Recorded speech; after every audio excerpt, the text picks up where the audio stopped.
75 கொஸ்டின்ல 25 கொஸ்டின் தப்பு. Suppose grace mark குடுக்குறாங்கன்னே வச்சுப்போம். அப்டின்னா கூட 37 மார்க் கிரேஸ் மார்க் எல்லாத்துக்கும் குடுக்க முடியுமா? Hello friends, welcome to Magi's tips. நான் உங்க மகி. குரூப் 4 எக்ஸாம் முடிஞ்சு 2 வாரம் ஆச்சு. ஆனாலும் வந்துட்டு குரூப் 4 பத்தின சர்ச்சைகள் போய்க்கிட்டே இருக்கு. ஆல்ரெடி வந்துட்டு 2 உயிர் இதால போயிருச்சு. இப்போ வந்துட்டு ஆன்சர் கீ ரிலீஸ் பண்ணாங்க. அதுலயும் வந்துட்டு நெறைய மிஸ்டேக்ஸ். நெறைய சேனல்ஸ் வந்துட்டு அந்த ஆன்சர் கீய ப்ரூவ் பண்ணியே காமிச்சிருக்காங்க. அதுல ஒருத்தர் தான் வந்துட்டு நட்ராஜ் சார். அவர் லாஸ்ட்டா வந்துட்டு நேத்து ஒரு வீடியோல சொல்லியிருப்பாரு. 25 கொஸ்டின்ஸ் வந்து தப்பு அப்படின்னு. அவர் சும்மா வெறும் வாய் வார்த்தையில சொல்லல. அதுக்கான ப்ரூஃப்லாம் எடுத்து அட்டாச் பண்ணி காமிச்சிருக்காரு. நானும் உங்களுக்கு நம்ம டெலிகிராம் சேனல்ல குடுக்குறேன் பாருங்க. 25 கொஸ்டின் தப்பா ஆன்சர் கீ குடுத்துருக்காங்க. அதாவது கேட்ட கேள்விக்கும் குடுத்த பதிலுக்கும் சம்மந்தமே இல்ல. பல இடங்கள்ல கேள்வி தப்பா இருக்கு. தப்பான கேள்விக்கு எப்படி ஒரு பதில் அவங்க சூஸ் பண்ணி குடுத்தாங்கன்னே தெரியல. ஸோ இந்த மாரி இருக்க கொஸ்டின்ஸ்லாம் நானும் வந்துட்டு ஆன்சர் கீ சேலஞ்ச் வந்துட்டு பண்ணியிருக்கிறேன். ஸோ ஆன்சர் கீ சேலஞ்ச் பண்ண நேத்து தான் லாஸ்ட் டேட். நீங்கலாம் பண்ணியிருப்பீங்கன்னு நெனைக்கிறேன். ஸோ நம்மளால முடிஞ்சது அதுதான். ஸோ டிஎன்பிஎஸ்சி தரப்புலேருந்து கண்டிப்பா இதுக்கு ஒரு ரிப்ளை அவங்க குடுத்தே ஆகணும். ஸோ அதுக்காக அவங்களே வந்துட்டு ஆன்சர் கீ சேலஞ்ச் வச்சிருக்காங்க.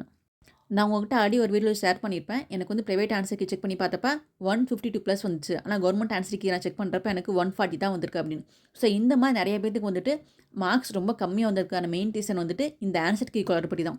ஸோ நம்ம எல்லாரும் நெறைய பேர் போயிட்டு அந்த ஆன்சர் கீ சேலஞ்ச் பண்ணும்போது டிஎன்பிஎஸ்சி தரப்புல திரும்ப அத ஏதாச்சும் அவங்க மேற்பார்வைக்கு போகும்னு ஒரு நம்பிக்கை தான் நமக்கு. ஏதாச்சும் பண்ணுவாங்க.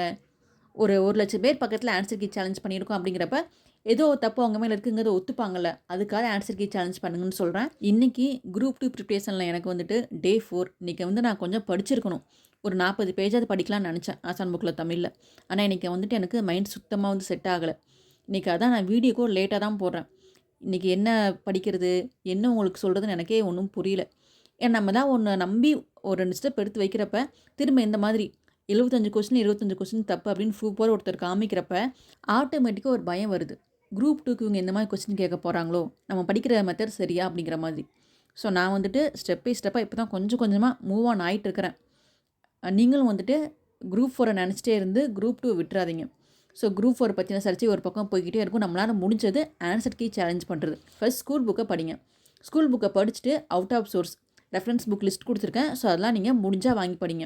மேக்ஸிமம் நெறைய ரெஃபரன்ஸ் புக் நமக்கு பிடிஎஃப் ஃபார்மட்லயே கிடைக்குது. ஸோ கிடைச்சா நான் உங்களுக்கு அதையும் நம்ம டெலிகிராம் சேனல்ல ஷேர் பண்றேன். ஸோ நீங்க இந்த மாதிரி குரூப் 4 சர்ச்சையே நீங்க யோசிச்சுட்டே இருந்தீங்க அப்படின்னா, நீங்க குரூப் 4லேருந்து மீண்டு வெளிய வர முடியாது. ஸோ நாள் வந்து நமக்கா எப்பவுமே காத்துட்டு இருக்காது. அது கடந்து போய்க்கிட்டே தான் இருக்கும். ஸோ நம்ம வேலைய நம்ம 100% செய்யலாம். ஸோ அதுக்கான பலன் வந்து கண்டிப்பா கிடைக்கும்னு நம்பி செய்யுங்க. நானும் அப்படி நம்பி தான் படிக்க ஸ்டார்ட் பண்ணி படிச்சுட்டு இருக்கிறேன். இன்னைக்கு டே 4ல வந்துட்டு நான் தமிழ் யூனிட் 1 வந்து கம்ப்ளீட் பண்ண போறேன். கம்ப்ளீட் பண்ணிட்டு நாளைக்கு வந்து லைவ் டெஸ்ட் குடுக்குறதா இருக்கு. ஸோ தமிழ் யூனிட் 1 முடிச்சவங்க நாளைக்கு மறக்காம லைவ் டெஸ்ட் அட்டெண்ட் பண்ண வாங்க ஃப்ரெண்ட்ஸ். தேங்க்ஸ் ஃபார் வாட்சிங்.